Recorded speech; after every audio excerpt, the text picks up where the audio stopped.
Tremors 6, A Cold Day in Hell, was released in 2018, and this continues another chapter starring Michael Gross as Burt Gummer, who is basically the new face for the Tremors franchise after Kevin Bacon from the first film, and basically has shown up in every Tremors film since.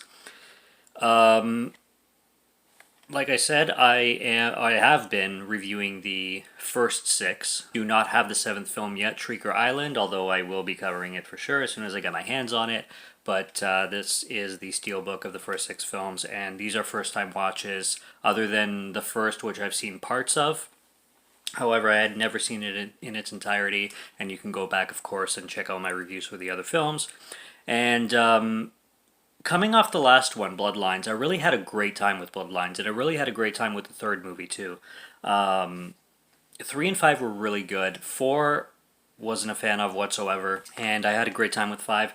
This one, I found it boring, honestly.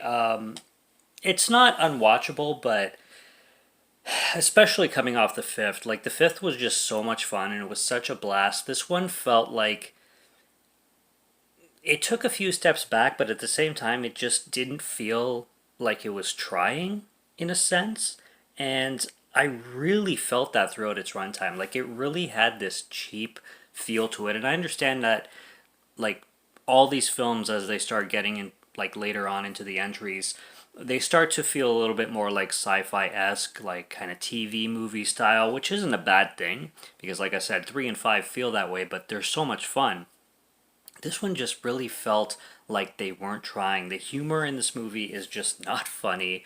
None of the jokes worked for me anyway. A lot of the green screen looks really, really bad. There's a lot of like post effects with, kind of just effects that they use like throughout editing kind of thing that they add like shaky camera or like visual like lighting and colorization that just looks really cheap and cheesy and I don't know.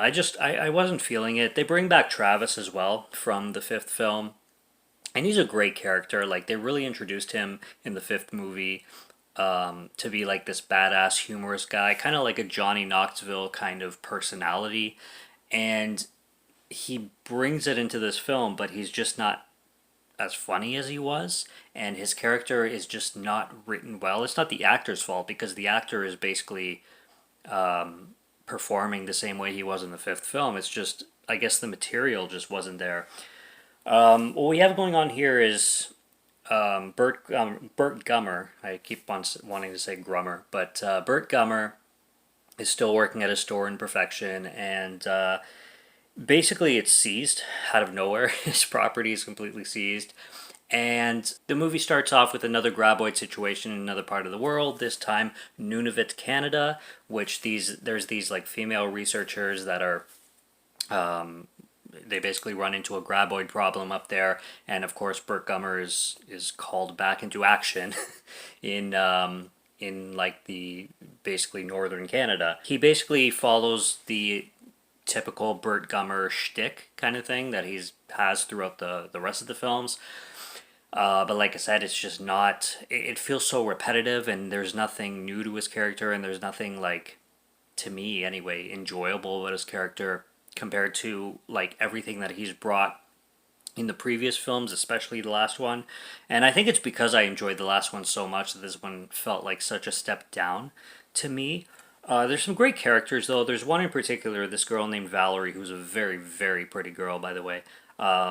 South African actress by the name of Jamie Lee Money, and she's popped up from the IMDb that I looked at in The Empty Man, which I have not seen, but as well as the Escape Room and Escape Room Tournament of Champions, which stars Taylor Russell. Apparently, she makes a little bit of a cameo in there. But this girl is one of my favorite female characters in the entire franchise for being gorgeous, obviously, but she's so badass and she really carries the rest of the crew in the film. Like she even goes beyond Burt Gummer when it comes to like memorable character, and I thought she was gonna have a little bit of a romance going on with Travis, but Travis ends up having a romance with a different character.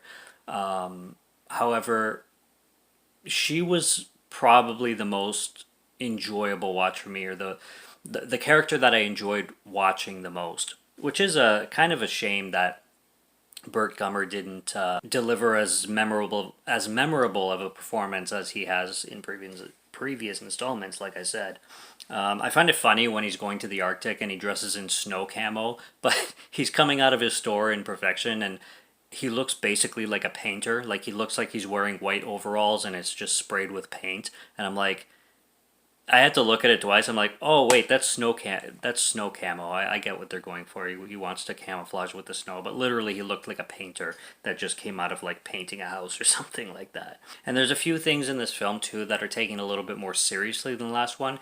Burt Gummer especially, because he's getting older, and they treat his character like he's kind of wearing out and wearing thin, and he's becoming weaker kind of thing. And they play off this kind of storyline where Travis, being Bert's son, is gonna like take over for Bert kind of thing. And I do like how they play off with the story like Bert is not ready to give up. And even at one point, like towards the third act of the film, where he's in the hospital and he's basically like wearing thin. I think he's having some heart problems or something like that. He's just not willing to give up, and he will not like he refuses to be in the hospital without an AK or without some like heavy artillery gun kind of thing. And at one point, the rest of the characters are fighting a graboid, and then Bert will just show up and like outside of the hospital, and he still has the IV on his arm, and he's shooting down the graboid. He's just like amateurs. So it's very it's very Burt Gummer, and his personality is still there. I think this film is just really it's weak in its writing, and it's directed by the same guy, Don Michael Paul, that directed Bloodlines and that directs Shrieker Island. So this is kind of a trilogy with Don Michael Paul that's going on after Tremors 4. But in my personal opinion, Bloodlines it was just so much better of a job, and so much more enjoyable of a film, that one that I would definitely throw on way before this one. Like I don't want to like pick on this film too much, but like there's a lot of like even some of the green screen just reminded me of like The Room. It just it it felt like an entry that the people behind it just didn't put the effort that they did for Bloodlines and put the effort that they did for the other Tremors films, which is kind of a shame because, like I said, coming off of Bloodlines and coming off of the franchise that is, like the films going forward aren't perfect, but I would definitely throw in, other than Tremors 4, I would definitely throw in any other Tremors film really before I would throw in A Cold Day in Hell. And even the theme of A Cold Day in Hell, where we're dealing with like the Arctic and the northern temperatures and a lot of snow kind of thing, you could do a lot of cool stuff with it, but it just came, like the end product just came off as not what it could have been, essentially. And it sucks, but it's not the worst film in the world. Like it's nothing that I'll never watch again. It didn't bore me to tears or anything like that.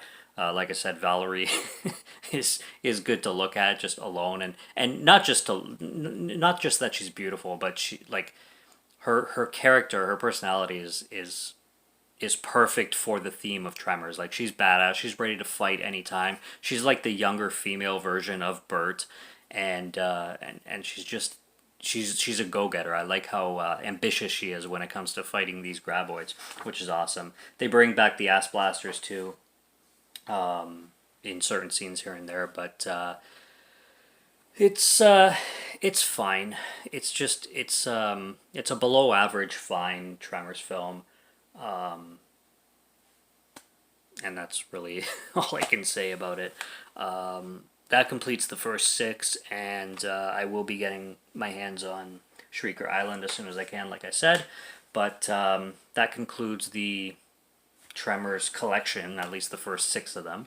And if you haven't seen any of my other Tremors reviews, I definitely have a lot more to say about those films than this one because I certainly enjoyed them more. So if you want to go backtrack and check those out, they are on the channel.